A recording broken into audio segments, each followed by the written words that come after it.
And we're good on Facebook. Boy, it's taking a little while. Ah, there we go. Hello world, still waiting for one more platform to connect, and then we will begin the deep dive for today. So just give the internet another second or two and all will be well. All right, great. So let me check a couple of things before we get too deep while we're still waiting. Ah, finally, it looks like we are in good shape. So glad to have everyone in. Let's change our setup just a bit. I'm going to just give you a little bit of the sound of the last song. This is, in fact, our last deep dive, track 9 of the album. The last song on the album is called Keeping Time. And so for those of you not familiar, let's get that going in your ears.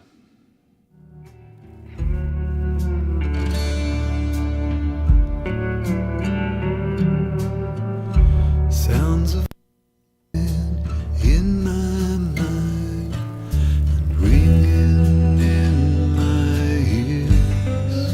Valentines, romance and rituals to mark the passing days.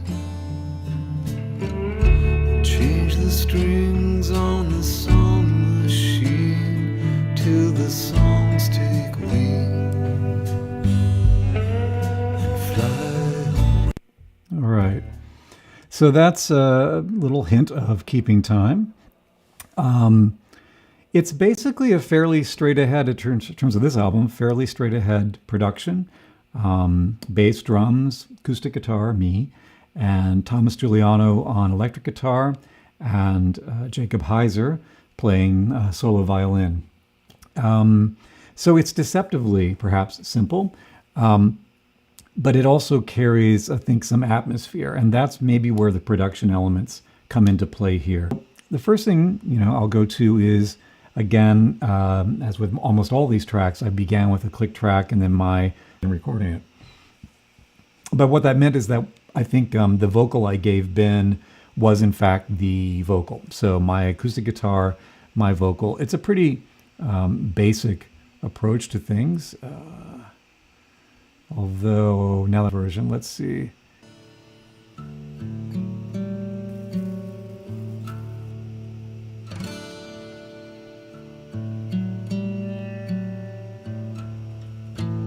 Yeah, so that's the kind of sound I would have done. Is there a vocal there, I think? Measured moments in the mirror, the vanishing of youth. And as I often do, I doubled my acoustic guitar, so it's two performances, somewhat, or fairly distinctly panned. So to give you the full sense of what the bulk of the song would be. Getting older's just a rumor till you face the cold hard truth. So that's straight up kind of singer-songwriter folk song. When I sent the track to Ben Whitman, I asked him to kind of create a recurrent pattern that just sort of flowed throughout the song.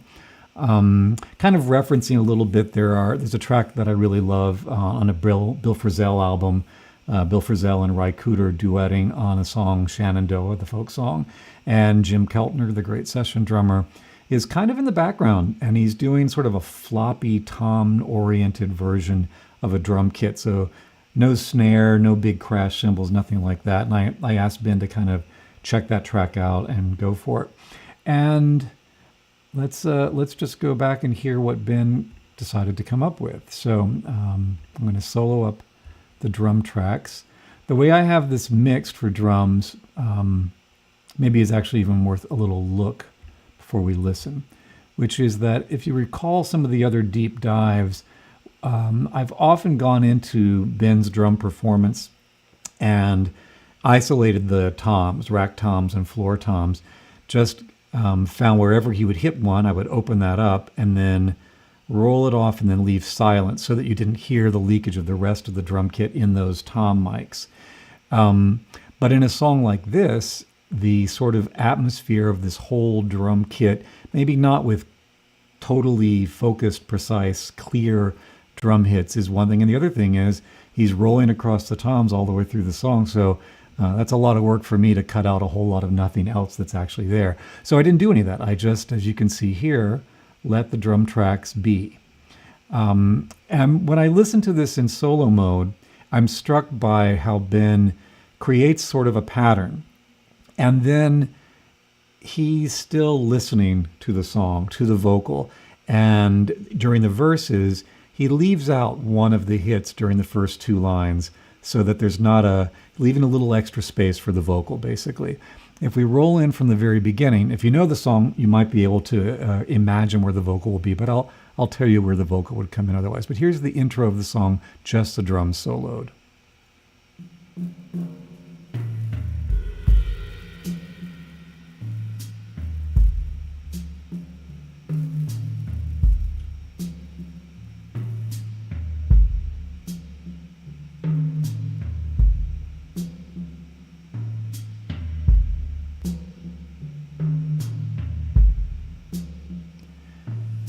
And the vocal's about to come in, you'll do a roll where there's a vocal, and you see the gap. Back into the pattern. Another vocal line, leave a gap.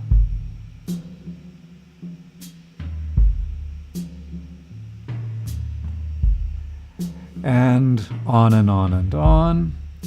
I could listen to Ben play that all day. But what's nice to me is the attention to detail, that it's not just mechanically, I'm just going to play the same pattern all the way through the song. There's still a sense that even though it's 95% the same, leaving out those little spaces for the vocal line makes it, for me, such an easy thing to mix because the vocal's right there front and center, nothing to conflict with it. Okay, and this is a song that I have in a slightly altered tuning, dropping the E strings, both the high and the low, down a step.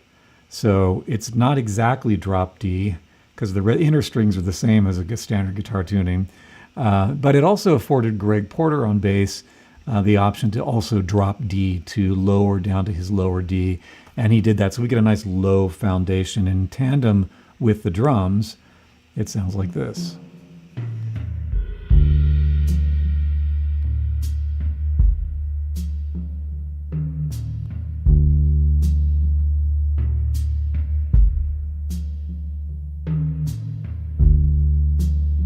He's actually playing the upper D for these intros and waits for the big moment to be able to, I think at the end of a verse, he'll probably drop that low D, saving his moment.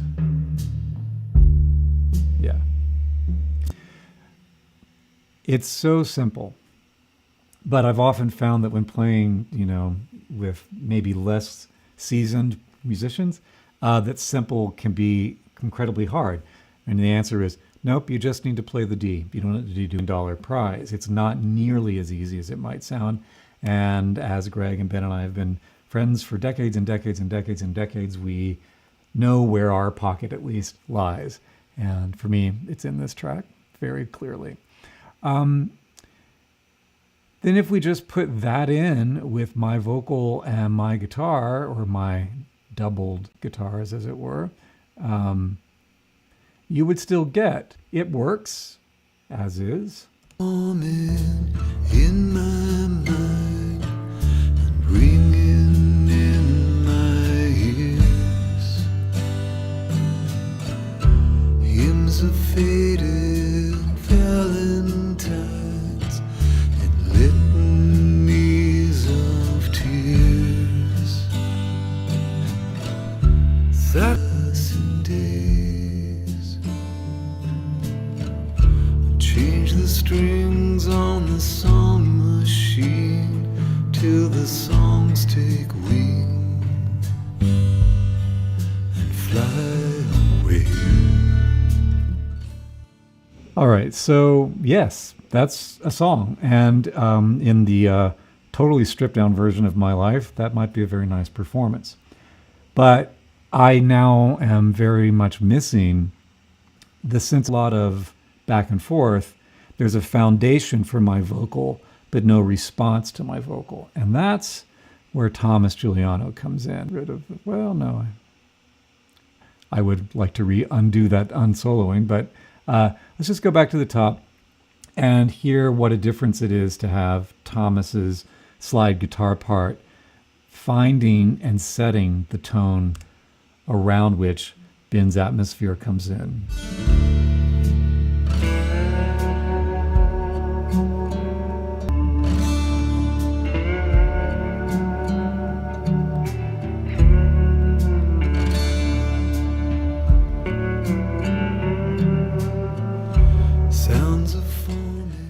Like Ben, Thomas is leaving space. And in this case, he's leaving space for my little acoustic figure boom, boom, da, da, da, da, to happen in all those interlude sections.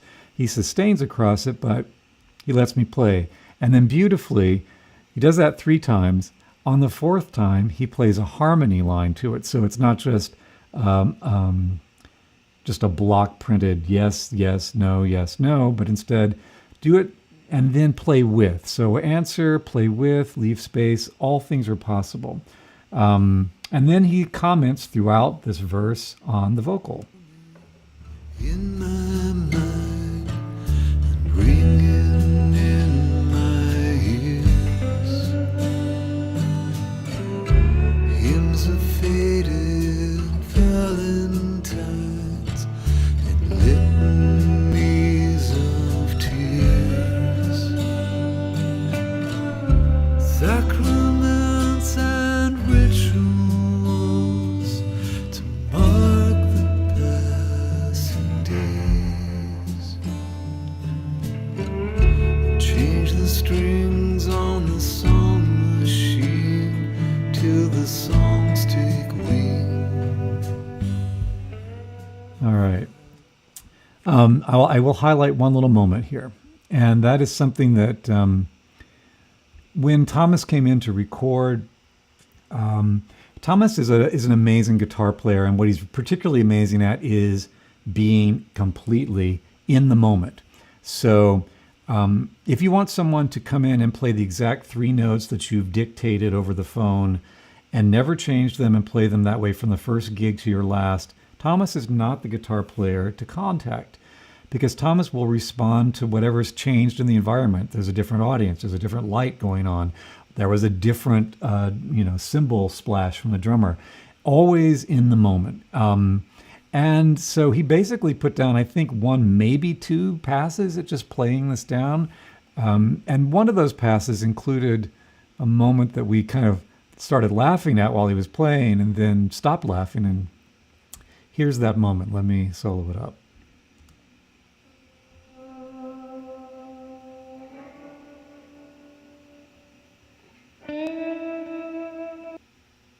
I'll play it again just so we hear it.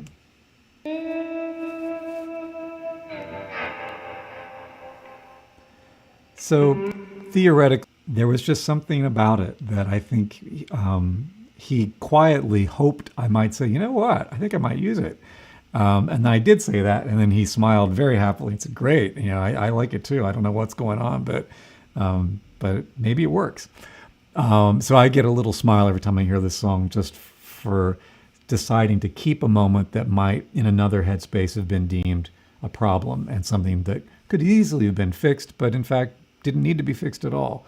I might have even, though I don't think I did, pushed it up a little in the mix. Okay. The only thing I did, in fact, ask of Thomas when we were tracking was to leave space, that this was a song that was going to need space. And so he did.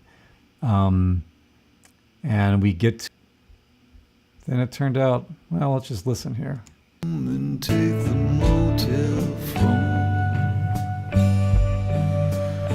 off the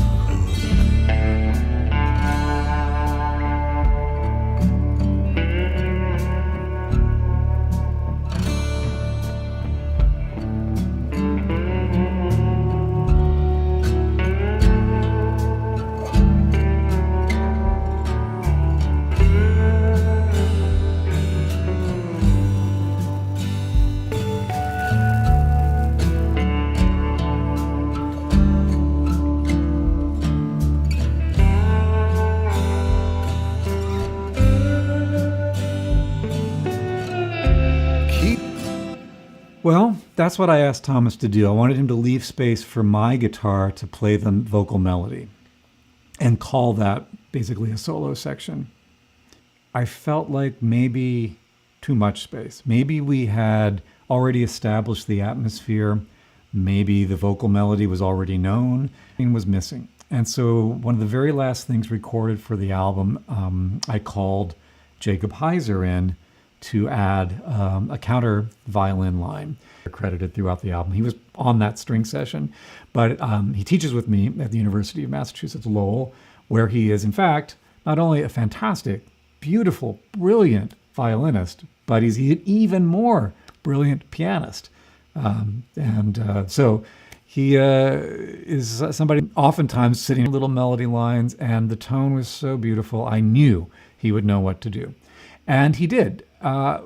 What was brilliant to me was he's interplaying between he and Thomas. So he's responding to what Thomas has played, but he's also responding to my vocal. So I hear it a solo up Thomas's guitar and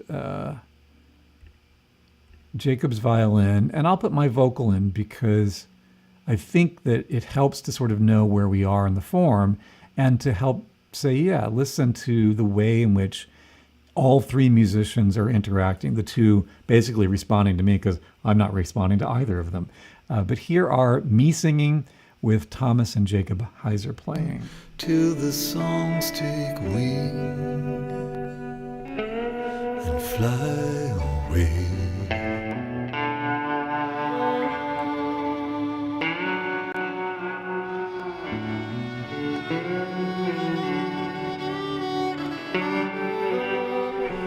Measured moments in the mirror, the vanishing of youth. And getting older's just a rumor till you face the cold hard truth. And circumstantial evidences take a closer look. Mark the book with a note from home and take the motel phone.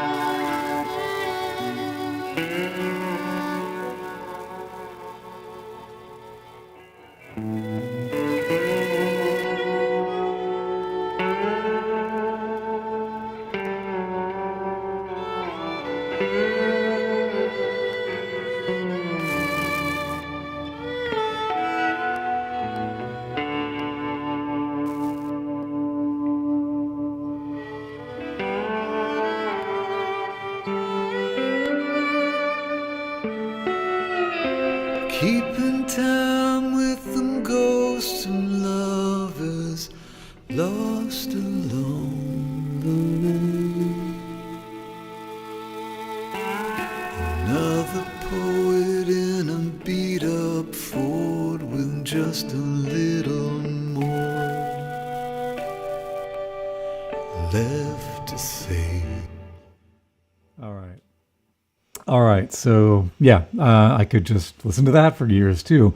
I think that a lot of this album was sort of highly arranged and produced, lots of thick sound, big blasting drums, electric guitars, orchestras screaming away, piles of harmony vocals.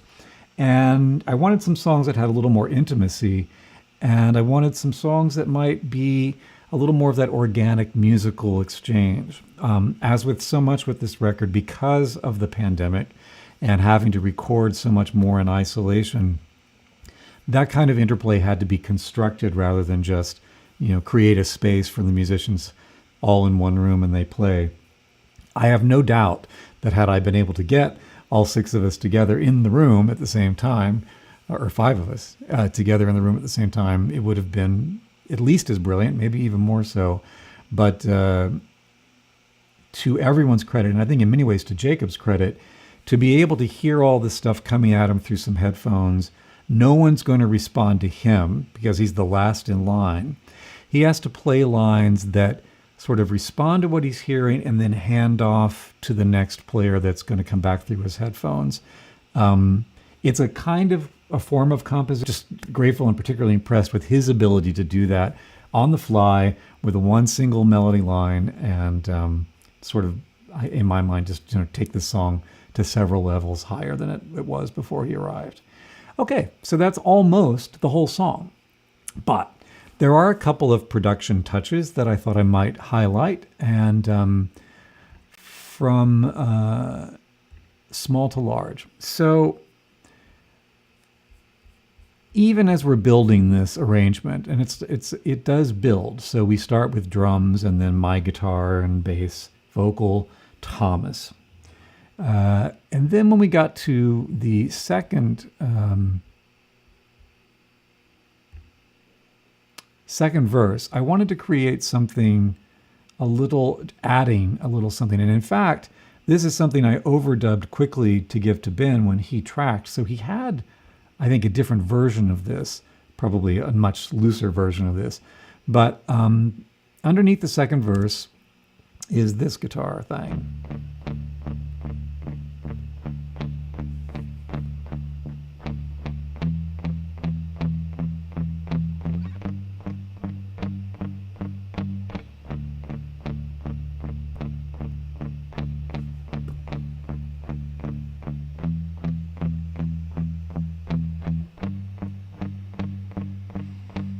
I'm kind of reminded of the of what Eric Garibaldi played, the sort of tribute to Rick Ocasek on Giving You a Warning, as if it were half speed.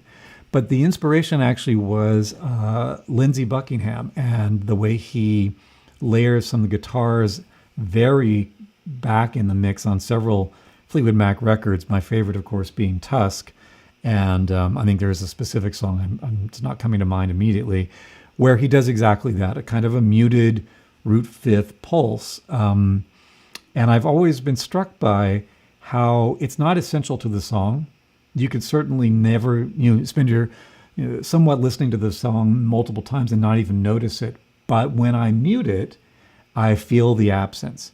So what this is adding is just a sense of a little more urgency and propulsion to the more languid thing that Ben is creating around, and Ben and Greg together really, around my guitar part. So if we don't solo it up, but I'm going to mute Thomas. In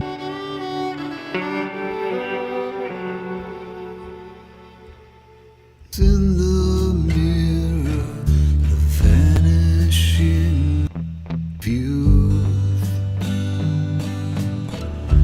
Getting older's just a rumor till you face the cold hard. Let me mute my vocal.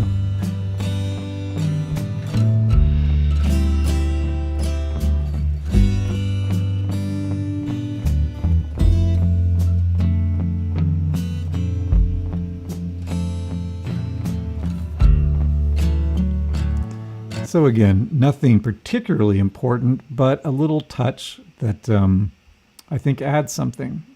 And it's a touch that I was a little bit concerned might just be distracting, but Greg cited that as, no, what is that? Yes, that's good. Make it a little louder. No, that's too loud. No, that's good. That's a good. So I said, okay, I've got the blessing of Greg Porter. I'll take it and let that stay. The only other production touch, and it actually required more work than probably is worth it, is if I just play, let me solo up my whatever typical two guitars, you'll note even right from the get-go there is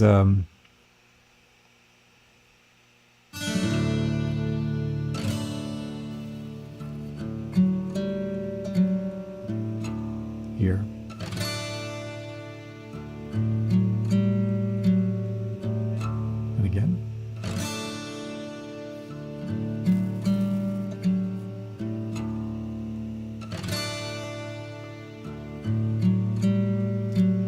Okay, so that's just the core guitar part.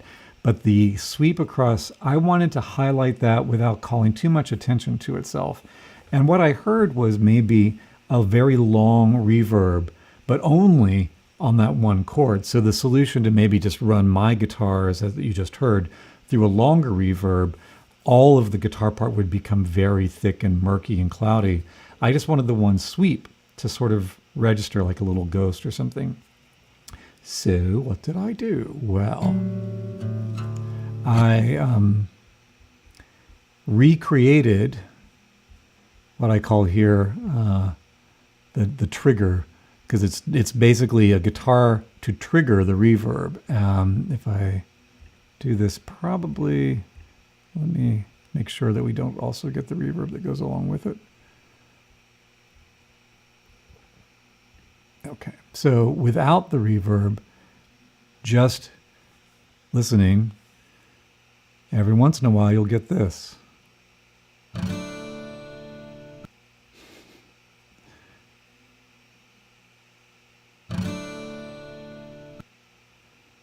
I probably should have fixed those trims. That's really awful sloppy. Okay, but with the reverb, oh, there it is there. It's still waiting for us. Let's roll back. And this is sending that one chord to a very long reverb that I think also has a little delay, so it just keeps reiterating itself.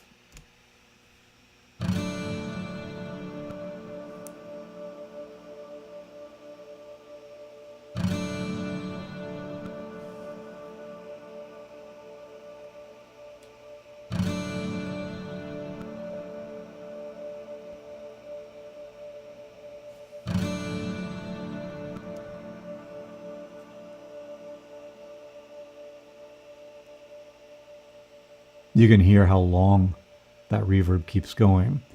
And it in fact goes through as the song's playing. Every time this section comes through, that reverb will get triggered. Now you'll notice there's large gaps here, nothing happening. And then it comes back, just a couple of hits, and then large gaps, couple of hits, large gap, and then finally many of them for the outro. So as the song finishes up, you get that same chord. Is it worth it? I don't know. Let's come to the outro and see if having that reverb in is part of, again, the atmosphere, and whether it's a detail that maybe you don't notice but is present. Maybe now that I've heightened your awareness of it, you'll hear how it kicks in. Another poet in a beat up Ford with just a little more Here it comes. left to say.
It's still barely hanging on, the reverb tail.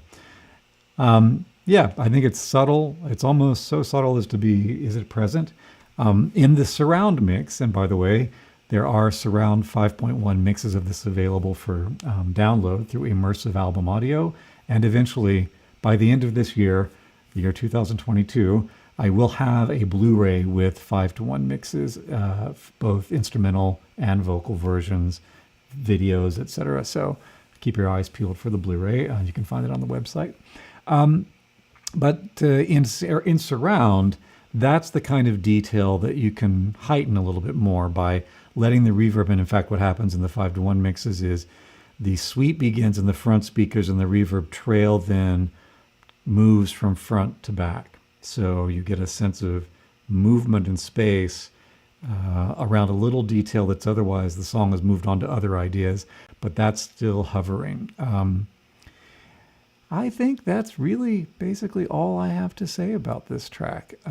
It's a song that I am happy about because it's a hybrid of the kind of production number version of things, interplay with other musicians, but it's also something that I can do solo in a house concert, just me and my little guitar, and still convey the theme of the song. And the theme of the song, by the way, is aging. And that's a theme that sort of drifts through several songs on the album. I am getting on in years, and I think the awareness of that is heightened both in terms of the sense of time that's gone by, maybe lamenting that, but also that sense of, the poet that has just a little more left to say, that time accrues wisdom. For example, I'm happy with the mixes of this album, with the arrangements of this album, probably happier than I have been with anything I've ever done. And I think that's just an artifact of time, practice, doing this sort of thing many, many times over many, many years, and developing an approach to recording, an approach to mixing that is both, you've got your elements in hand, you know what to do, but knowing what to do also gives you the freedom to experiment some more. You're not sweating the, oh my God, I don't know how to make the drums right. You're like, no, the drums are right. What else do I want to do to make this kind of convey whatever the meaning of the song might be? So I feel like as I've gotten older, I'm getting into that point. As I've gotten older, my vocal is much more about conveying the song and not are less experimental in that they're not trying to do everything all at once, but rather knowing when to do something that's either subtle, like the reverb on that trail, or maybe more obvious, some of the sound effects things or crazy panning moves that you might do, always in the service of conveying some meaning in the song, hopefully amplifying what's already present in the lyric, making the music component of that say the same thing, only different, or saying something that might question that might sort of be a conversation unto itself, or even say the same thing exactly the same, but just louder, damn it, so the world can hear.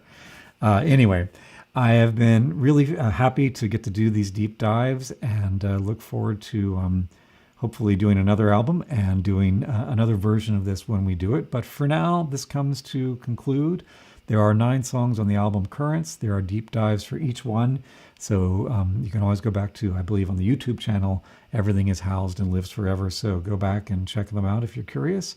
Let me know in the comments what you're thinking. And hope to see you on the internet someday soon, maybe even in your living room at some point. Okay. Thanks, everyone. Thanks for tuning in. Check it out. Alan Williams Evidence.